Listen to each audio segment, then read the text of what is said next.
News with no bias, expose. News with no exception, expose. Delivering nothing but the truth.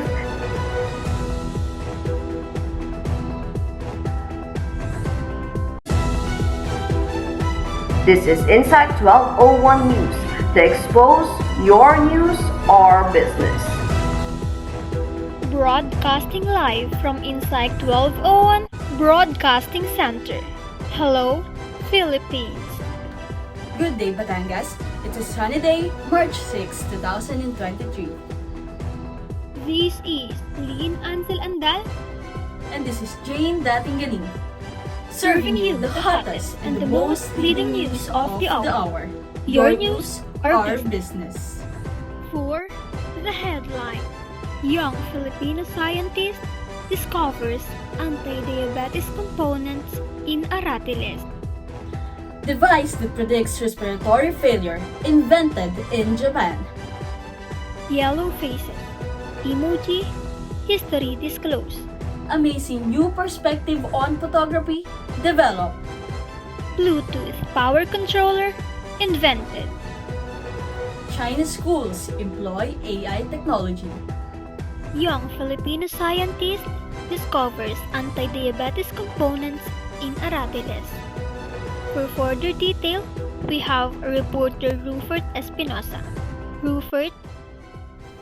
A Filipino student scientist named Maria Isabel Laison from Iloilo National High School has discovered an anti-diabetic components in the Jamaican cherry, locally known as aratiles. In her research, Laison found out that aratiles contain bioactive compounds including anthocyanine, flavonoid, and polyphenol, which can help cure and reduce risk of diabetes. Laison's research was presented in the National Science and Technology Fair, where she was hailed as one of the winners. She was then selected as one of the delegates who represented the Philippines in the Intel International Science and Engineering Fair held in Arizona, USA last May 2019. Nobody actually pays attention to the fruit and its medicinal properties. They don't realize that it has the potential for becoming an effective regulator of diabetes. Even though Laison didn't win in the said international competition, she saw the opportunity of representing the country as a prize and big achievement. To her, it's also a chance to contribute in resolving our long-standing issue about diabetes. According to the Department of Health or DOH, there's a steady increase with the number of diabetic patients in the country, which is expected to balloon to 7.8 million in 2023. Diabetes is one of the most detrimental illnesses in the country, which affects millions of people due to genetic and lifestyle factors. Aside from its anti-diabetic components, aratiles also contain antibacterial and anti-inflammatory properties, which helps the body to fight bacteria and viruses. Aratiles is also beneficial in controlling uric acid, improving the processing of the brain, lowering blood pressure, and decreasing the number of cancer cells in the body. This is Rufert Espinosa, reporting your news, our business. Into the future, device that predicts respiratory failure, invented in Japan. Here's Jhewel Viceral for the updates. Japanese scientists from Niwaki Shime, Hiroshima University had developed a novel device that can predict whether an ICU patient is likely to suffer from a respiratory complication after removal from mechanical ventilator. The monitoring device designed by Hiroshima University emergency and critical care medicine specialists is powered by an AI that underwent training to analyze and visualize abnormal respiratory sound. According to the researchers, the device works by converting abnormal respiratory sounds into quantitative values, which is useful in real-time monitoring and predicting respiratory complications. The mechanism is helpful to healthcare professionals in predicting respiratory failure and other life-threatening airway emergencies.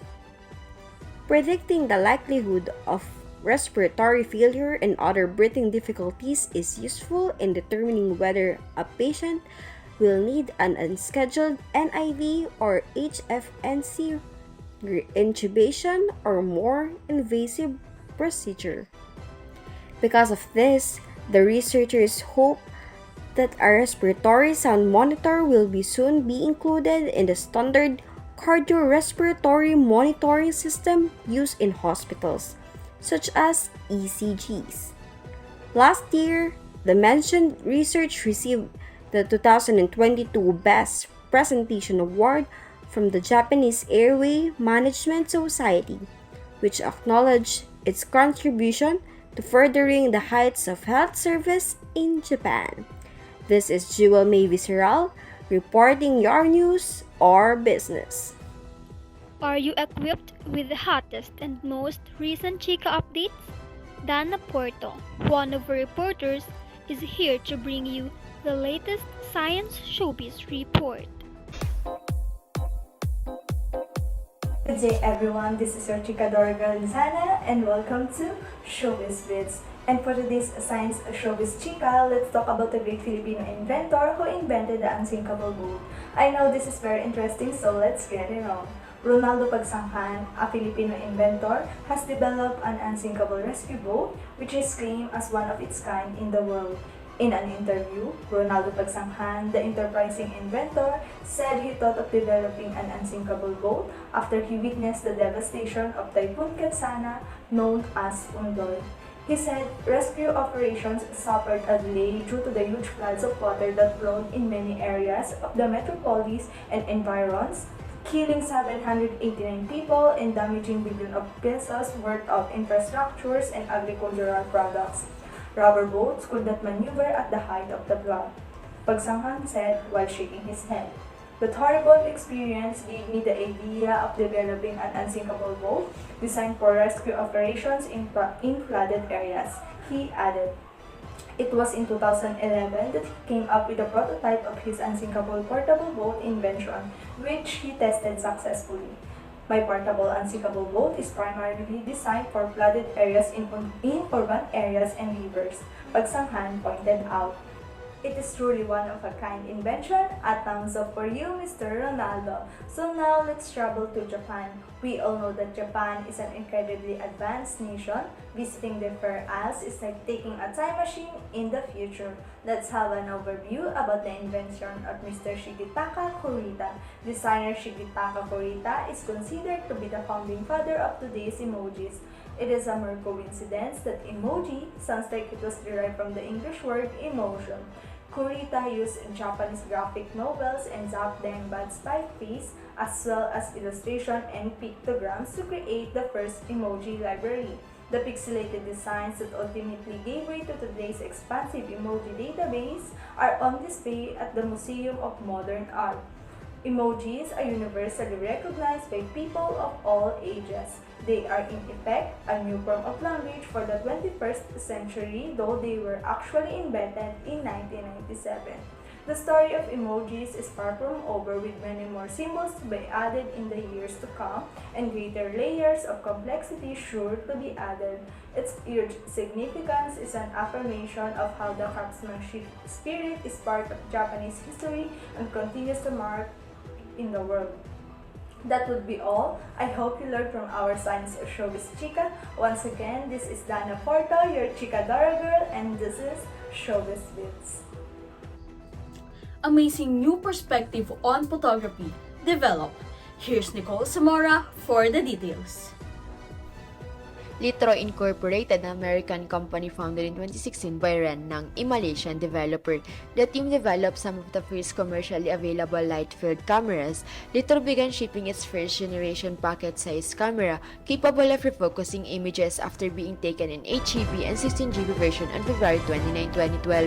In April 2014, the company announced Litro Illum, its second-generation camera for commercial and experimental photographers. In the fall of 2015, it changed direction, announcing Emerge, a very high-end VR video capture camera with companion custom compute server. Emerge was expected to ship in 2016 and be useful to studios trying to combine CGI-based VR with video VR. Litro ceased operation in late March 2018. Initially, it was reported Litro was acquired by Google, but later was reported that most of Litro's former employees transitioned to work at Google Space. This is Nicole Ann Zamora reporting your news, our business. Bluetooth power controller invented. Here's Rufert Espinosa for the details. Circuit, a Bluetooth technology-based power control, was invented by three young Filipino students of Holy Infant Academy in Calapan City, Oriental Mindoro. Nicole Araneta, Emil Asi, and Marie Meraples are the proponents of the said invention, which is intended to maximize the control to power circuits using Bluetooth technology. Through the project, all of the circuit's control may be centralized in one secure location. It is also anticipated that it will aid in monitoring and managing the campus's power usage. Araneta also added that by advancing the project, they will be able to secure the campus more rapidly, as security guards will be able to immediately inspect and questionable areas with the press of a button. Circuit works by being installed in the main switch and controlled using an application via Bluetooth connectivity. It can be used during the busy periods at night without endangering the security personnel.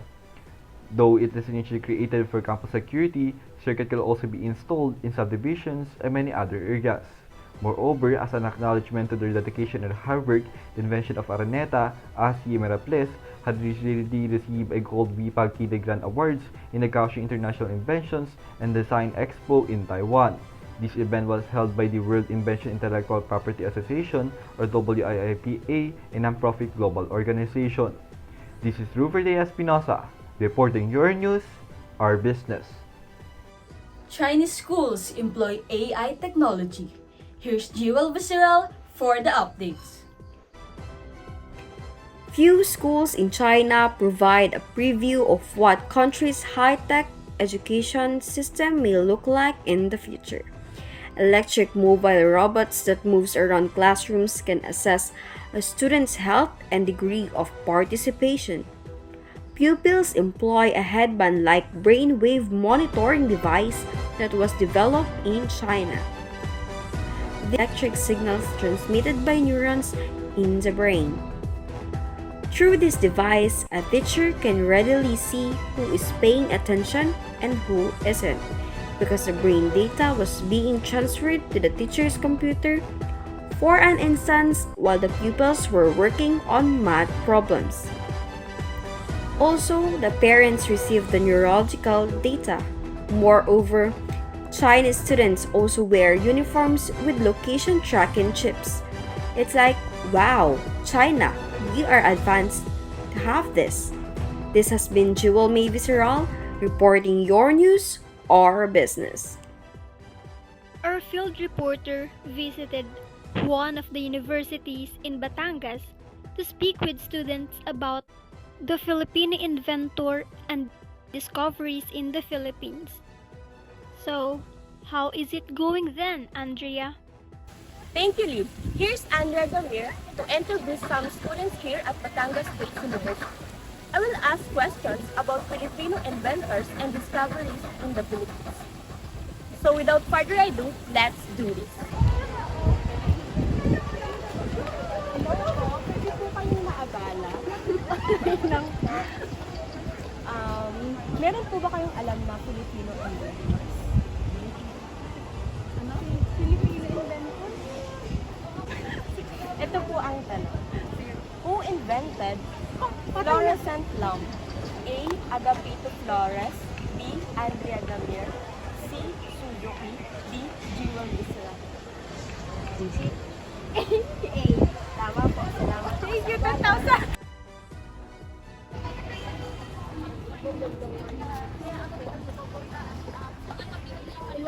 Pwede po kayong maabot. Yes po. May alam po ba kayong Filipino inventions or inventors? Invention? Yung mga Ito po ang tanong. What year was karaoke invented? A. 1975, B. 1985, C. 1995. Letter A. Tama.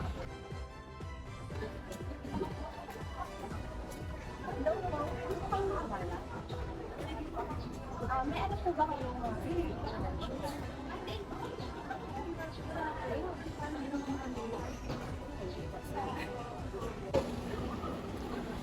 Hello po. Pwede po ba kayong maabala? Meron po ba kayong alam na Filipino inventors or inventions? Meron naman. Konti lang. Ito po ang tanong. What is the use of bamboo incubator? To help rural communities po in the development. Tama. Sa'yo naman po, what does karaoke mean? Karaoke means singing without accompaniment. Tama. Salamat po.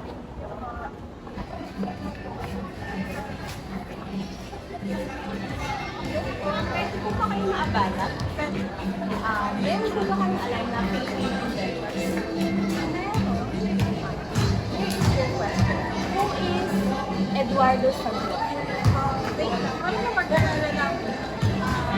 I think Eduardo Santos is the Filipino inventor of Luna rover, or most popularly known as Moonbike. And I think Luna rover or Moonbike was used by Neil Armstrong and the other astronauts when they first explored the moon. Salamat po. Once again, this is Andrea reporting your news, our business. That's all for today. This has been Lynn, Ancel, Andal. And this is Jane Datinggaling. See you again on another Science News Update. God bless and stay safe.